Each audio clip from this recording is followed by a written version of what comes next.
তাণ্ডব বন্ধুরা আসলেই তাণ্ডব চালিয়ে যাচ্ছে। প্রত্যেকটা শো যাচ্ছে হাউসফুল। যে অন্যান্য ছবি এসেছে ইনসাফ, উৎসব এছাড়াও আরও কিছু ছবি রয়েছে টগর। তো ওই ছবিগুলোর কারণে তাণ্ডবের যে পরিমাণ শো পাওয়ার কথা ওই পরিমাণ শো হয়তো পাচ্ছে না। বাট যে শোগুলোই তাণ্ডব পাচ্ছে সেই শোগুলোতেই সম্পূর্ণভাবে হাউসফুল যাচ্ছে। দেখতে গিয়ে আমি যেটা খেয়াল করলাম যে সমস্ত স্তরের দর্শক, সমস্ত বয়সের দর্শক এসেছে। যার ফলে হয়েছে কি মানে ছবিটা দেখার জন্য মানুষের কি পরিমাণ উন্মাদনা সেটা কিন্তু খুব সহজেই বোঝা যাচ্ছে। কে দিল পিরিতির বেড়া লিচুরো বাগানে, খুব সুন্দর একটি গান, শ্রুতিমধুর গান দর্শকদের মুখে মুখে। দর্শকরা যারা অনেক সময় বের হচ্ছে হল থেকে ছবিটি দেখে এই গানটি গুনগুন করে গাচ্ছে। ছবির মেকিং নিয়ে বলতে হয়, মেকিং ছিল চমৎকার এবং এই ধরনের ছবি আসলে ঢালিউডে, বাংলাদেশে এর আগে এই ধরনের ছবি আসলে নির্মিত হয়নি। এই ধরনের গল্পে শাকিব খান আসলে এবারই প্রথম, এবং এই গল্পটি মানে শাকিব খান যে চুজ করেছে, বেস্ট বেস্ট।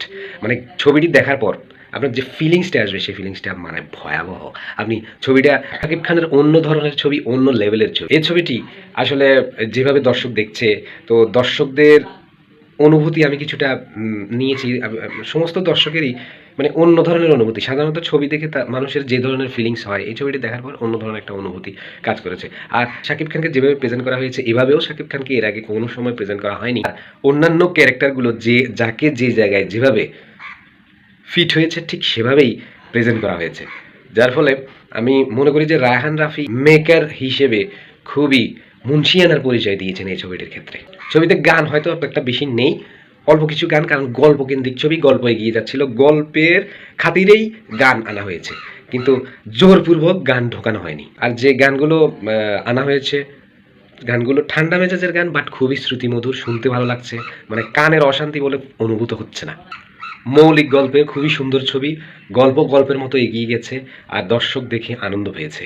মানে রায়হান রাফি যে শাকিব খানকে অন্য লেভেলে এর আগেও প্রেজেন্ট করেছিল তুফানে, তবে এই জায়গায় তিনি মুন্সিয়ানার পরিচয় দিয়ে এমনভাবে প্রেজেন্ট করেছেন, এই ধরনের আসলে এভাবে শাকিব খানকে প্রেজেন্ট করাটা এবারই প্রথম আমরা দেখতে পেলাম, এবং খুব ভালো করেছেন, খুব ভালো করেছেন শাকিব খান। আর অন্যান্য যে চরিত্রগুলো ছিল, জয়া আহসানের কথা বলবো, তিনি খুবই মানে সাংবাদিকের ক্যারেক্টারটা তিনি খুব সুন্দরভাবে সেটাকে পোর্ট্রে করেছেন, এবং তার পাশাপাশি অন্যান্য যে চরিত্রগুলো ছিল, যেমন ধরেন আফজাল হোসেন, শহীদুজ্জামান সেলিম, গাজী রাকায়েত, যার যে রোল ছিল সেই রোলগুলো সুন্দরভাবে উতরে গেছেন এবং ছবির সাথে খুব ভালো মানিয়ে গেছে। আর ক্যামিও রোলগুলোর কথা বলবো, ক্যামিও রোলে সিয়াম এবং আফরান নিশোর যে মানে অংশগুলো না রাখলে যে ছবির জন্য মানে ওগুলো অপরিহার্য ছিল না, ওগুলো না রাখলেও ছবির এখন যে লেভেলে ব্যবসা করছে, এখন যেই লেভেলে দর্শকের কাছে প্রিয় হচ্ছে, ঠিক সেই লেভেলেই প্রিয় হতো।